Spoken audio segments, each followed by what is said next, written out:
The silent wound ውሽጣዊ ቁስሊ ናይ ብዙሓት ሰባት ህይወት ዝዕኑ ዘሎ ብኢንተርኔት ዝግበር ፀርፊ ሰላም ንኹለኹም ይኹን እንኳዕ ናብ ዲንና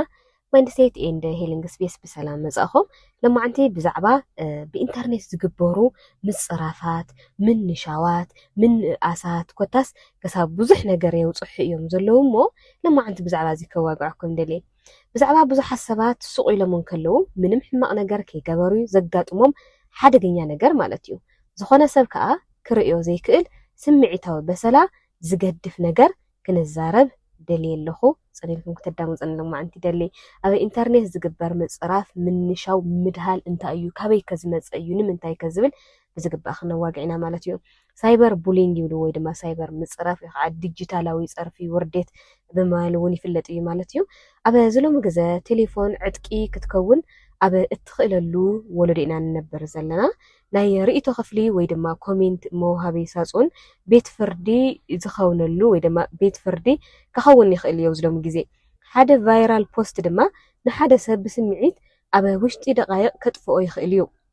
እዚ ማንም ክቕበሎ ዘለዎ ሩኡይ ሓቂ ኩልና እውን ንፈልጦ ኢና ማለት እዩ ብዙሓት ሰባት ብኢንተርኔት ዝግበር ምፅራፍ ምድሃል ርእዮም ይስሕቁን ከምዚ ዝስዕብ እውን ክብሉ ንሰምዕ ኢና ንኣብነት በቃ ሸለል እንደበሎ ተሞ እዩ እዚ ማሕበራዊ ሚድያ እኮ እዩ እንታይ እዩ እሞ እንታይ ከየምፅኡ እዮም ንምንታይ ኢኻ ትኩረት ትህቦም ዘለኻ ወይ ድማ ንምንታይ ኢኻ ትኩረት ትወስደሎም ዘለኻ ገለታት እናበሉ ክዛረቡ ንሰምዖም ኢና እዚ ማለት ኣብቲ ማሕበራዊ ሚድያ ደኣ ወላ ይኹን እምበር እቶም ዝዛረቡ ዘለዉ ሰባት እኮ ተንቀሳቐስቲ ሰባት እዮም ሮቦት ኣይኮነን ማሕበራዊ ሚድያ ባዕሉ ኣይኮነን ዝዛረብ ዘሎ ስለዚ ዝዛረብ ኣካል ኣሎ እዩ ስለዚ ሰባት ማሕበራዊ ሚድያ ብልወፅሖም ነገር ተተጨናነቁ ክሳብ ባዕሎም ዘጥፍኡ ሰባት ኣለዉ እዮም ካብ ማሕበራዊ ሚድያ ምርሓቅ ብዙሓት ነገራት ይገብሩ እዮም እሞ ሰባት ግን ተሞ ከምዚ እኮ እዩ ባይ በቃ ይተካብድን ደለ ማሕበራዊ ሚድያስ ትኩረት ዘይተሃቦ ገለታት ክብሉ ንሰምዕ ኢና እቲ ሓቂ ግን ንስ ኣይኮነን ገለ ሰባት ብሰንኪ ዘይፈልጥዎ ሰባት ብታይፕ ዝፅሕፍዎ ቃላት ክድቅሱ ክበኽዩ ብዙሕ ነገር ክበፅሖም ይኽእል እዩ ንባዕሎም እውን ይጎድኡ እዮም ገሊኦም ከዓ ጭንቀት የማዕብሉ ገሊኦም ርእሰ ተኣማንነቶም ሙሉእ ብሙሉእ ይስእኑ ገሊኦም ካብ ሕብረተሰብ ይንፀሉ ገለ ሰባት ድማ ሂወቶም የጥፍኡ እወ ኣብ ስክሪን ዝርከቡ ቃላት ስቕ ኢሎም ክቐትሉ ይኽእሉ እዮም ብዙሓት ናብ ድብርትን ባዕሎም ናብ ምግላል እውን በፂሖም እዮም እዚ ኣብ ዓለምና እንሪኦ ነገር ስለ ዝኾነ ማለት እዩ ትሪኡ ዶ ትኾኑ ብዙሓት ተፈለጥቲ ደረፍቲ ኣክተራት ናይ ፊልም ኣክተራት ኣብ ደገ ገለ ብሰባት ብልወፅሖም ማሕበራዊ ሚድያታት ብለውፅሕሎም እዚ ሳይበር ቡሊንግ ብዝበሃል ማለት ዘውፅሕሎም ነገራት ኣብ ድብርቲ ኣትዮም ናወኸዩ ብዙሓት ሰባት ዘድንቖም ናዮም ደርፊ ንምስማዕ ወይ ድማ ንዕኦም ሰላም ንምባል ብዙሕ ዋጋ እናኸፈለ ዝውዕለሎም ሰባት ኣብ ድብርቲ ውሽጢ ኣትዮም ንሪኦም ኢና ማለት እዩ ብስሩ ግን ብኢንተርኔት ምፅራፍ እንታይ እዩ ብስሩኻ ሰባት ንምንታይ እዮም ዝፀረፉ ይገርመኩም ዶ ይኹን ብጣዕሚ እዮም ለደንቑኒ ሓሳብ ብሓሳብ እትፈላለ ትኽእል ኢኻ ብሓሳብ እውን ትጋጨ ትኽእል ኢኻ ኣነ እውን ካብቶም ሓሳበይ ብነፃነት ዝገልፁ ዓይነት ሰባት እየ ይኹን ዳ እምበር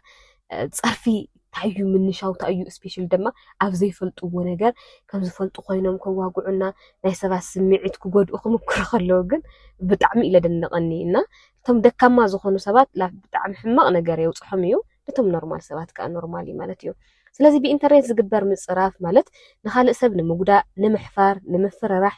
ንምሽምቓቕ ንምቁፅፃር ወይ ድማ ብስነ ኣእምራዊ መጥቃዕቲ ንምጥቃዕ ዲጂታላዊ መድረኻት ኮነ ኢልካ ምጥቃም ኣሎ እዩ እዚ ማለት እዩ ብኢንተርኔት ዝፀረፍሉ ምክንያት ከመይ ይፍፀም ወይ ድማ ኣፈፃፅምኡ ክንርኢ ከለና ከዓ እዞም ሰባት እዚኣቶም ማሕበራዊ ሚድያ ላይክ ቲክታክ ኣብ ፌስቡክ ርእይቶታት መውሃቢ ናይ ኮሜንት ማለት እዩ ጉጅለታት ቴሌግራም እዚ ግሩፕ ክሬት ናገበሩ ናይ ኢንስታግራም ዲኤምታት ኣለዉ ናይ ዩቱብ ርእይቶታት ክፍልታት ኣለዉ ናይ ዋትሳፕ ጉጅለታት ናይ ሓሶት ኣካውንት ናይ ሕሜታት ቻነላት ኣለዉ ብጣዕሚ ካብ ዝገርመኒ ነገር ኣብ ቴሌግራም ይኹን ኣብ ገለታት ግሩፕ ከፊቶምስ እንታይ ክገብሩ ከም ዘለዎም እንታይ ከዋግዑ ከም ዘለዎም ነቲ ሰብ ከመይ ገይሮም ከጥቅዑ ከም ዘለዎም እኳሲ ናዋግዑ ዝውዕሉ ሰባት ከም ዘለዉ ክንደይ ትፈልጡ ትኾኑ ኣይድነውና ሓደ ጎራሕ ወይ ድማ ግብረ ክፍኣት ምግባር ዝሕጉሰ ሰብ ብኣካል ፈፂሙ ከይትንክፈካ ይኽእል እዩ እዚኣ ኣረጊፀ ክነግረኩም ኣብ ማሕበራዊ ሚድያ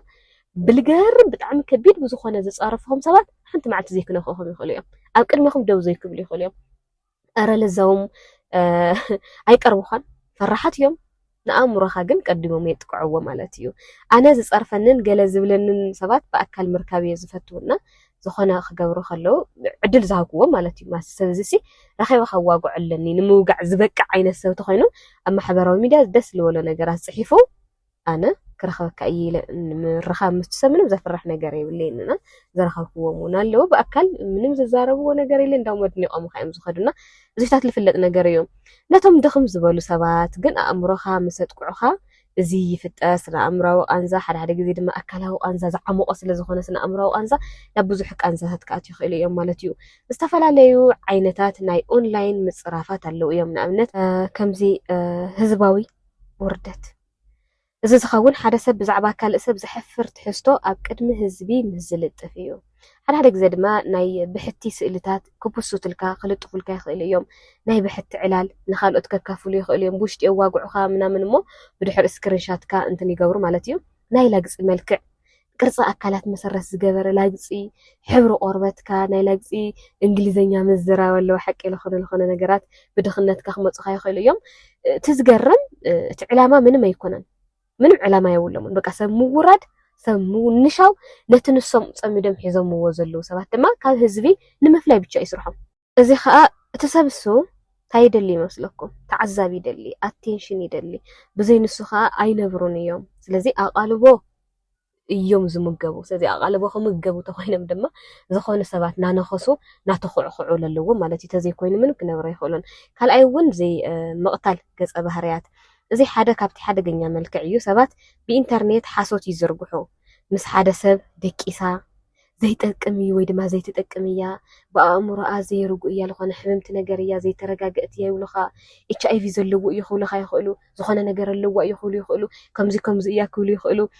ትጥብረላ ይብሉኻ ናይ ሓሶት እዩ ሓሳዊት እያ ኮታስ ብዙሕ ነገር ክብሉኻ ይኽእሉ እዮም ኣብ ሃይማኖታዊ ነገር ትሪኦ ከለኹም እውን ካብቲ ሓደ ናፍቲ ሓደ ናወሰዱ ንስኹም ዘይኮንኩዎ ነገራት ናዋግዑ ብብዙሕ ነገራት ከናሽውኹም ክድለኹም ክፀርፉኹም ይኽእሉ እዮም ማለት እዩ ሓቂ ምስ ወፀ እውን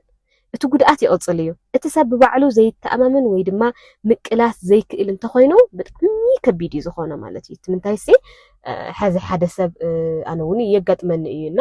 ስለኹም እስኹም ስለዘይትፈልጥዎ ጉዳይ ብደንብ ገይሩ የዋግዕ እሞ ሰባት ክቀባበልዎ ይኽእሉ ወይ ድማ ሕማቕ ነገር መቸም ትፈልጥዎ ኢኹም ካብ ፅቡቕ ነገር ሕማቕ ነገር ቫይራል ዝወፅና ብዙሕ ነገር ሰሪሖም ብድሕሪ እስኹም ዝኾነ ሰዓት ነኖ ከምኡ እኮ ይኮነን ኣነ እኮ ከምዚ እየ እዚ እኮ እዩ ገይሩ ገለ ኢልኩም ወላ ለውጠይቶም ፅኡን ምክንያቱ እቶም ዝሰምዑኹም ብጣዕሚ ውሕዳት ሰባት እዮም ሓደ ግዜ ምስ ዋረድኹም ቫይራል ምስ ወፀኹም እስኹም ስለትገብርዎ ነገራት ውሕድ ሰብ ስለ ዝኾነ ዝሰምዐኩም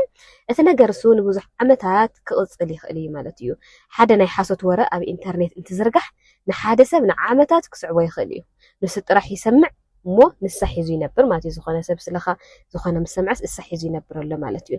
ሳልሳይ ከዓ ናይ ሓሶት ኣካውንት ምኽፋት ገለ ሰባት ብስምዒት ፈራሓት ስለ ዝኾኑ ብድሕሪ ናይ ሓሶት ፕሮፋይል እዮም ዝሕብኡ ርእይዎም ኢኹም ዞም ብጣዕሚ ክፉኣት ዝኾኑ ሰባት ዞም ሕማቕ ነገር ዝዛረቡ ሰባት መብዛሕትኡ ግዜ ፕሮፋይሎም ዝሓብኡ እዮም ሓታትነት ስለ ዝፈርሑ ስሞም ከይገለፁ ንኻልኦት ይፀርፉ ማለት እዩ ብስነ ልቦና ስሞም ዘይምጥቃዕ ንድኹማት ሰባት ናይ ሓሶት ሓይሊ ከም ዝህቦም ይዝረብ ማለት እዩ እዚ ማለት እቶም ሰባት ክሕብኡ ከለው እዮም ሓይሊ ዝረኽቡ ማለት እዩ ኣሽዒቱ ጥራሕ እዮም ሓያላት ዝኾኑ እዚ እኳ ብደንቢ ንፈልጦ ጉዳይ ይመስለኒ ኣብ ብዙሓት እንሪኦ ነገር ስለ ዝኾነ ማለት እዩ ራብዓይ እውን ምግላልን ማሕበራዊ ምንፀግን ሓደ ግዜ ምፅራፍ ስቕ ይብል እዩ ሰባት ኮነ ኢሎም ንሓደ ሰብ ካብ ጉጅለታት ይኣልይዎ ኣብ ቅድሚ ህዝቢ ሸለል ይብልዎ ብተዘዋዋሪ መንገዲ እናቐለድዮ ይናሽውዎ ብዛዕባኦም ብውሽጣውሽጢ ዛዕባታት ምግባር ንኻልኦት ካብኦም ክርሕቑ ምስራሕ እዚ ድማ ስምዒታዊ ጽምዋ ክፈጥር ይኽእል እዩ ነቲ ሰብ ጠንካራ ተዘይኮይኑ ማለት እዩ ደቂ ሰባት ንምትእስሳር እዮም ተፈጢሮም ኩለና ሓደና ንሓደና ከምኡ ናይ ምዃን ባህሪ ስለ ዘለና ማለት እዩ ምንፃግ ንሓንጎል ብዕምቆት ይፀልዎ እዩ እዚ እንታይ ዝበሃል ክንክሕዶ ንኽእል ነገር ኣይኮነን ኩሉ ሰብና ነፀገካሲ ምንም ኣይስምዐካይ ማለት ኣይኮነን ግን ንስኻ ጠንካራ ተኮይንካ እቲ ዝበሃል ዘሎ ነገር ድማ ንዓኻ ዘይውክለካ ምዃኑ ተፈሊጥካ ግን ምንም ዘይክመስለካ ይኽእል እዩ ማለት እዩ ስነ ኣእምራዊ ዕንወት ናይ ኦንላይን ምፅራፍ ክንርኢ ከለና ከዓ ብዙሓት ጉዳያት ከምዚ ክብሉ ክጅምሩ ይኽእሉ እዮም ተደጋጋሚ ብማሕበራዊ ሚድያ ብልወፅሖም ፀርፍታት ማለት እዩ ኣነ ፅዩፍ ዓይነት ሰብ ድየ ዋጋ የብለይን ድየ ሰባት ስለምንታይ ይፀልኡኒ ምናልባት ክጠፍእ ይግብአኒ ምናልባት ኣነ ጥቕሚ የብለይን ዝብሉ ቃላት ንባዕሎም ይዛረቡ ስነ ኣእምራዊ ዕንወት እውን ብከምዚ እዩ ዝጅምር ማለት እዩ ቀዳማይ ጭንቀት ግዳያት ቴሌፎኖም ከይከፈቱ ይፈርሑ ናብቲ ሰብ ንዕኦም ዝፀርፈሎም ቦታ ኤፍቢ ይኹን ቲክታክ ወይ ድማ ዩቲዩብ ምናምን ተመሊሶም ኣይኣትውን እንተኣተው እውን ድሕሪ ነዊሕ ግዜ እዩ ኣብቲ ግዜ ኩሉ መልእኽቲ ሓደገኛ ኮይኑ ስለዚ ስምዖም ናፍቲ ነገራት ንሱታት ንምእታብ ብጣዕሚ እዮም ዝፈርሑ ስርዓተ ነርብኦም ብቐጻሊ ንቑሕ ይኸውን ንኩሉ ነገር ካብ መጠን ንላዕሊ ድማ ክሓስብ ይጅምር ማለት እዩ ካልኣይ ከዓ ድብርት ኣብ ኢንተርኔት ዝግበር ምፅራፍ ቀስ ብቐስ ስምዒታዊ ፀዓት የጥፍእ እዩ ግዳያት ከምዚ ክኾኑ ይኽእሉ እዮም ፍሽኽታ የቋርፁ ምልጣፍ የቋርፁ ካብ ሰባት ይርሕቑ ድርኺት የጥፍኡ ሸውሃት ምግቢ ምጥፋእ ብሕቡእ ምንባዕ ገሊኦም እውን ብስምዒት ይደናገሩ እዮም ሳልሳይ ከዓ ትሑት ርእሰ ምትእምማን ኣሉታዊ ቃላት ብቐጻሊ ምስ ዝድገም ሓንጎል ከኣምኖ ክጅምር ይኽእል እዩ ብፍላይ ከዓ መንእሰያት ኣብ መንእሰያት እዚ ዝኾኑ ሰባት ዝኾነ ነገር ኩሉና ከለውስ ኣክሴፕት ናይ ምግባር ነገራት ኣሎ መዓልታዊ መጽሊእ ተባሂላ እትፅዋዕ ጓል ኣንስተይቲ ኣብ መወዳእታ እንገዛእ ገዛ ክጸልኦ ትኽእል እያ ብቐጻሊ ዝላገጽ ወዲ ኣብ ገዛእ ርእሱ ምትእምማን ሙሉእ ብሙሉእ ከቋርፅ ይኽእል እዩ ራብዓይ እውን ትራውማ እወ ሳይበር ቡሊንግ ስንባደ ክፍጥር ወይ ድማ ትራውማ ክፈጥረልካ ይኽእል እዩ ብፍላይ ድማ እቲ ውርደት ቫይረስ ይኹንካ በቃ ናብ ብሕቲ ትሕዝቶ ይወስደካ ጾታዊ ትንኮሳ ነገራት ይገብሩልካ ብዓሽሓ ዝቑፀሩ ሰባት ድማ ይሳተፉ ወይ ይፀርፉካ ገለታት እሞ ኣብ ሰዓት እዚ ላብ ትራውማ ትኽእል ኢኻ እቲ ግዳይ ነቲ ቐንዛ ኣብ ኣእምሮኡ ደጋጊሙ ክፃወቶ ክሓስቦ ይኽእል እዩ ማለት እዩ ካብኡ ድማ ሰባት ስለምንታይ እዮም ብኢንተርኔት ንኻልኦት ዝፀርፉ ኢልና ክንሓትት ከለና ከዓ ብስነ ልቦና ብዙሓት ብኢንተርኔት ዝዳፈሩ ሰባት ብውሽጦም ብዙሕ ዝቃለሱ ጭኑቓት ውሽጦም ዝተረጋግአ ነገር ዘይብሎም ዓይነት ሰባት እዮም ገሊኦም ድማ ድሕንነቶም ዘይተሓለወ ዝተናደዱ ኣነ ጥራሕ እየልክዕ ዝብሉ ምንቀኛታት ብስምዒት ዘይበሰሉ ምንም እዚ ማቹር ዘይኮነ ዓይነት ሰባት ኢማቹር ዝኾነ ዓይነት ሰባት ኣቓልቦ ዝደልዩ ንምቁፅጻር ሰባት ዝጠምዩ ናይ ገዛእ ርእሶም ቃንዛ ንኻልኦት ብምፅራፍ ብምንሻው ዘውፅእዎ ንኻልኦት ምጉዳእ ጊዜያዊ ስምዒት ወይ ድማ ጊዜያዊ ዕግበት ስለ ዝህቦም እዩ ጥዑያት ሰባት ግና ንኻልኦት ሰባት ስም ምጥፋእ ባህ የብሎምን ሰላም ዘለዎ ሰብ ዘዋርድ ሰብ እናደለየ ወይ ድማ ዘዋሩዶ ሰብ እናደለየ ኣይበራበርን ኣይነቅሕን ኣይሕጎስን ኣብ ማሕበራዊ ሚድያ ኣዝዩ ሓደገኛ ነገር ማሕበራዊ መራኸበታት ስምዒታዊ ዶባት ኣልጊሱ እዩ ወይ ድማ ስምዒታዊ ዶባት የብሉን ደስ ዝበሎ ነገር ናይ ምውጋዕ ምፅራፍ ወዘተታት ሰባት ፊት ንፊት ፈፂሞም ዘይብልዎ ነገር ብኢንተርኔት ይዛረቡ እዮም ንምንታይ እንተልና ከዓ ምክንያቱ ስክሪናት ርህርሄ ስለ ዝቕንሱ ማለት እዩ ሰባት ንብዓትካ ክርእዩ ኣብ ዘይክእልሉ እዋን ሰብ ምዃንካ ይርስዑኻ ነቶም ብኢንተርኔት ንኻልኦት ዝደፍሩ ሰባት ሓደ ርእይቶ ኣብ ኣእምሮ ሓደ ሰብ ንዓመታት ክጸንሕ ይኽእል እዩ ሓደ ጨካን ዋዛ ንዕድመ ሙሉእ ዘይውሕስነት ክፈጥር ይኽእል እዩ ሓደ ውርደት ንጭንቀት ከለዓዕል ይኽእል እዩ ቅድሚ ጽልኢ ምልጣፍካ ንነፍስኻ ሕተታ ንናይ ገዛእ ርእሰይ ሓብተይ ከም ዝምበልክዋ ደ ነይረ ኢልካ ሕተት እዚ ቃላት እዚ ንባዕለይ ምተባሃልኩ ምድሓንኩ ዶ ኢልካ ሕተት ይሕግዝ ድየ ዘለኹ ወይስ የጥፍእ እየ ዘለኹ በል መስሓቅ ምዃን ንኣእምራዊ ጥዕና ካልእ ሰብ ዝኸውን ኣይኮነን እስኻ ምናልባት ተስሕቕላኻ ትኾን ዝኾነ ኦድየንስ ተምፅላኻ ትኾን ነቲ ሓውካ ግን እንታይ የምፅሐሉ ኣሎ ዝብል ግን ብዝግባእ ተስተውዕል ፅቡቅ እዩ ማለት እዩ ናብ ግዳያት ምፅራፍ ዘጋጥሞም ብኢንተርኔት ክነግረኩም ከለኹ ከዓ እዚኣ ብጥንቃቐ ተሰምዑ ደስ ይለኒ ጨካና ሰባት መንነትካ ክገልፁ ኣይትፍቀደሎም ኢንተርኔት ብስምዒት ኣብ ልዕሊ ካልኦት ሰባት ፀለመ ዘብፅሑ መሊኡ ኣለዉ እዚ ግዜ እዚ በቃ ንዓኻ ብሰባት ብምፅራፍ በቃ ቫይራል ክትወፅእ ምናልባት ኣነ ንክፃረፍ እየ ከይትብል ዘውዝኒአ ሰሚዕኻ ፅልኦም ዋጋ ዘይምህላውካ መርትዖ ኣይኮነካን ስለዚ ደስ ዝበሉ ይግበሩ ንስኻ እርግጠኛ ትኾንካ ኣብቲ ዘለኻዮ ነገር እርግጠኛ ትኾንካ ምንም ነገር ኣይሰማዕኻ ቢ ስትሮንግ ሕጂ እውን ዋጋ ኣለካ እዩ ዋጋ ኣለኪ እዩ ሕጂ እውን በሊሕ ኢኺ በላሕ ኢኺ ጀግና ኢኺ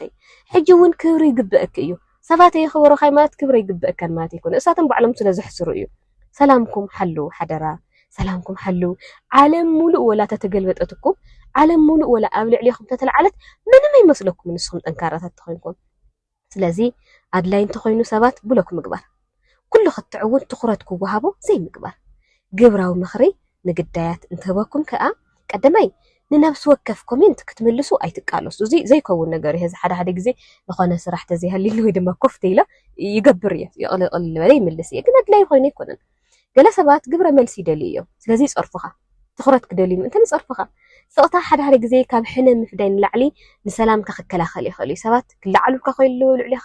ዝኾነ ነገር ክገብሩ ከለዉ ምርዳእ ምዝራብ እውን ኣድላይ ኣይኮነን ፀጥ በሎ በቃ ፀጥ በሎ ኣብ ፀጥታ ውሽጢ ለሎ ሰላም ክነግረኩም ኣይኽእልን ኣሽዒቱ ኢኻ ብደንቢ ጌርካ ትቐትሎም ንዕኦም እውን ካልኣይ ከዓ መርትዖ ምዕቃብ ስክሪንሾት ምውሳድ ምሓዝ መልእኽትታት ምዕቃብ ስግኣታት ምስናድ ብፍላይ ድማ ምጽላም ዚ ብላክ ሜል ወخዓ ዝኾነ ለጸልሙኻ ዓይነት ተኾይኖም ለመሓስ ጾታዊ ትንኮሳ ነገር ዘብጽሕ ነገር ዝገብሩልካ ተኾይኑ ስክሪንሾት መሓስ ስግኣታት ሓደገኛ ይኸውን እዩ ሓደ ግዜና ዞም ነገራት እዚኣቶም ሒስኩም ኣብ ዝኾነ ነገር በኣካል ቶም ብጽሑፍ ዝጽሕፉ ሰባት ብኦንላይን ዝጽሕፉ ሰባት በኣካል መጽኦም ዝኾነ ነገር ከይገበርኩም ዝኾነ ስክሪንሾት መሓዝ እውን ጽቡቕ እዩ ሳልሳይ እውን ጸብጻብ ሒሳብ መብዛሕትኦም መድረኻት ምግፋዕን ግህሰትን ምሕባር የፍቅዱ እዮም ነብስኻ ሓልዋ ምስ ሓደ ሰብ ተዘራረብ ስቂልካ ኣይትሳቐ ምስ እውን ዓርኪ ኣባል ስድራ ቤት ኣማኻሪ መንፈሳዊ መራሒ ክኸውን ይኽእል እዩ በዓል ሞያ ጥዕና ኣእምራዊ ስቕታ ስምዒታዊ ቃንዛ ይውስኽ ስለ ዝኾነ ሃምሳት ከጋጥሙኹም ከለዉ ዝኾነ ዝስማዐኩም ነገር ተሃልዩ ኣዋጉዕ ንሰባት ኣዋጉዕዎ ከእውን መርዛማ ናይ ኦንላይን ቦታታት ምድራት ኩሉ ዲጂታላዊ ሃዋህው ናብ ኣእምሮኻ ክትበጽሕ ኣይግብኦን ወይ ድማ ኩሎም ነገር ከፊትካ ምስኦም ክትውዕል ኣድላይ ኢለ ይሓስብን ኮነ ኢልካ ጥዕና ኣእምሮኻ ትሕሎ ኣለካ ናይ መወዳእታ መልእኽተይ እያ ብኢንተርኔት ጭካነ ንቡር ምግባር ክነቋርጽ ኣለና ኩልና ኢለ ይሓስብ ሰባት ምንቀኛ ምዃን ሰባት ናተጻረፍካ ምዃን ምውዓል ሰብ ካብ ምዃን ንላዕሊ ኣገዳሲ ይኮነን ብድሕሪ ነብሲ ወከፍ ስእሊ ፕሮፋይል ናይ ብሓቂ ሰብ ኣሎ እዩ ንስኻ እውን ሰብ ኢኻ ከምዚ ትገብር ዘለኻ እውን ሰብ ኢኻ ምስ ስምዒታዊ ምስ ፍርሒ ምስ ሕቡእ ውግኣት ሕያዋይነት ዋጋ የብሉን ብምባል ጭካነ ግን ንሓደ ሰብ ናይ ኣእምሮ ጥዕንኡ መጻኢኡ ህይወቱ ከይተረፈ ከኽፍሎ ስለ ዝኽእል እንታይ እዩ ዝገብር ዘሎ ኢልካ ሕሰብ እንድሕር ሓቀኛ ኮይንካ ፕሮፋይልካ ምሕባእ እውን ኣድላይ ኣይኮነን ፊት ለፊት እንደተቃለሶ ሓያልቲ ኮይንካ ጅግና ኮይንካ ውፃእ እንዶ ቅድሚ ምጽሓፍካ ሕሰብ ቅድሚ ምጽራፍካ እውን ሕሰብ ቅድሚ ውርደት ምክፋልካ ሕሰብ ምክንያቱ ቃላት ስለ ዘይጠፍኡ ማለት እዩ ኣብ ዝኾነ ሰዓት እኮ ዘጽተካ ይኽእል እዩ ብዙሕ ሕማቕ ነገር እናገበርካ ኣብ ውሽጢ ሰባት እዮም ዝነብሩ ቶም ትዛረቦም ዘለኻ ቃላት ሓደ ግዜ ድማ ንዘለኣለም ቆሲሎም ቶም ሰባት ክነብሩ ይኽእሉ እዮም እዚ ጠንካራ ዘይኮኑ ሰባት ኣብ ለለውዎ ዓለም ናይ ሓደ ሰብ ናይ ጥፍኣት ምልክት ንምንታይ ትኾን ኣድላይ ኣይኮነን ስለዚ እዚ ኣብ ኦንላይን ዝግበሩ ጸርፍታት ብልግባእ ከመይ ጌርኩም ማኔጅ ትገብሩ ኣቶም ትጻረፉ ሰባት ሓቀኛት ትኾንኩም ብፍላይ ፕሮፋይልኩም ሓቢእኩም ትጻረፉ እውን ግልጽ ምውጻእ ገለታት ተትህሉ ብልብል እየና ስለዚ ኣብ ማሕበራዊ ሚድያ ብልወጽሖም ጸርፍታት ገለታት ኣብ ልዕሊኦም ኣብ ባዕሎም ሕማቕ ውሳነታት ዝውስኑ ሰባት ንዕኦም ኣድሬስ ንምግባር የዛ ፕሮግራም ሰሪሕልኩም ስለ ዝሰማዕኹምኒ ኣዝየ ዘመስግነኩም ናብ ካልእ ክባፅሕ ምእንታን ሼር ግበሩለይ ሓቢረኩም ፀናሕኹ ኣነ ሄለና ሃፍቲ እየ ሰላም ንዓኹም ይኹን